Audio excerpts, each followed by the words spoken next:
One of the things you have to keep in mind is that there is, in a situation, an emergency situation, you're going to have to be moving. And that's what we want to test here. And then I'm going to get on the treadmill and talk to you a little bit about the importance of being prepared. All right, charge the gun. Let's go shoot at the target.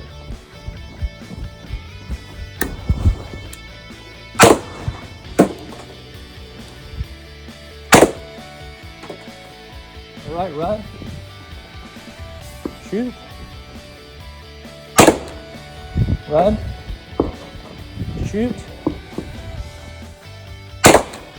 Run. We're just going to do 5. All right. Unfortunately, the target was falling down, but you can see here that the pattern is not as good, right? You got 1, 2, 3, 4, 5. So I was shooting 5 shots, and I was trying to hit dead center. Did not get a single one there, and you can see just the simply running around, and the pattern is all over the place. If you're standing still and you're shooting, you're doing yourself a disservice. Practice running and moving, and that's really the real world situation. So don't get lulled into complacency and think that you've got it mastered just because you're standing still, relaxed and comfortable, getting your sight, pulling the trigger. It takes practice, and I need to practice just as much as anyone else.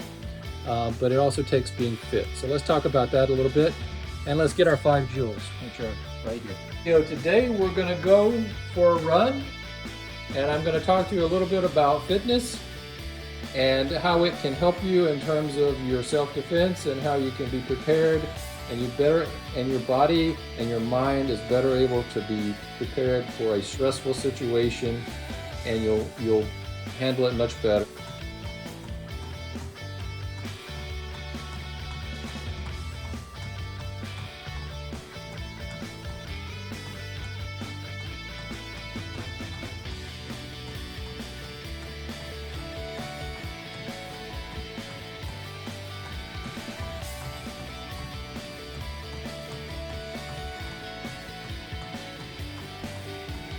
You know what, the most important thing you can do for your health is cardiovascular exercise.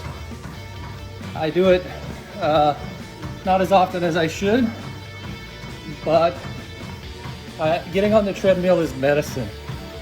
You need to do it. It's good for your circulation, your metabolism, and just about everything.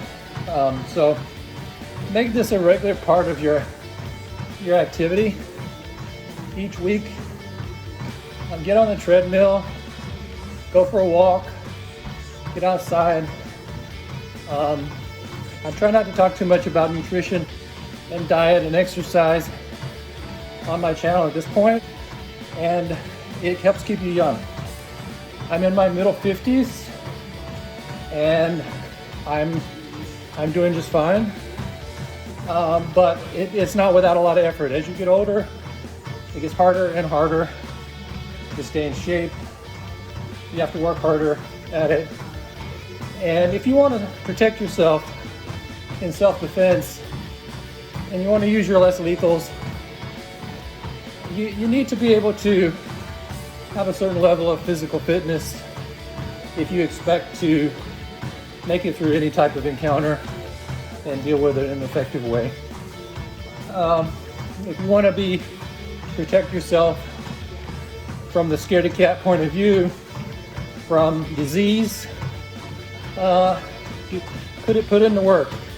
Get in the gym. It's not cosmetic. It's all about physical fitness, cardiovascular fitness, keeping your blood work in good shape, because you're not only watching what you eat, but you're putting in the time to burn the calories, help burn the fat, distribute the nutrients where they need to go. Not going to talk too much about it, but this is something you should consider if you're not actively exercising. I know most of my audience, you guys are in your middle age, and I'm just giving some advice.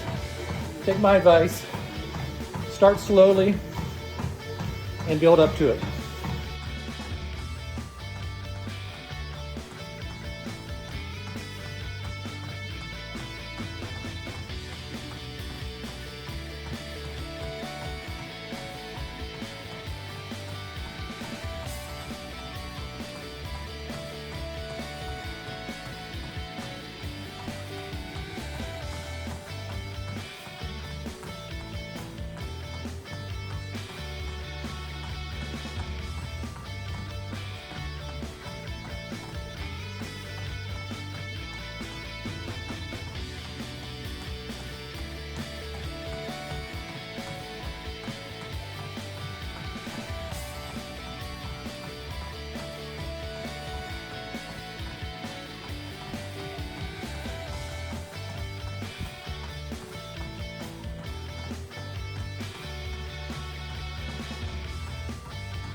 Probably one of the best medicines that you can have. Turn it back down, walk just a little bit, cool down. But you can see 211 calories, 212 calories, 20 minutes. That's about 1.35 mile.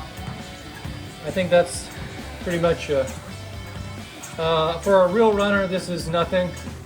But for your average person who's just trying to do their cardio on a regular basis, and eat well, and also mix that up with weightlifting on other days, I think this works really well. I'm a proponent not of doing all cardio or all weights or only focus on your diet.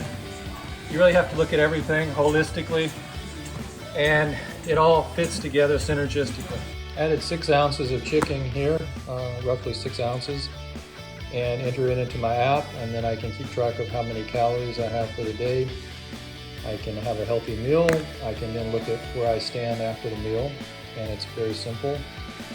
Once you get to that level and you know how many calories you have, and you know, well, am I done for the day, or can I eat more?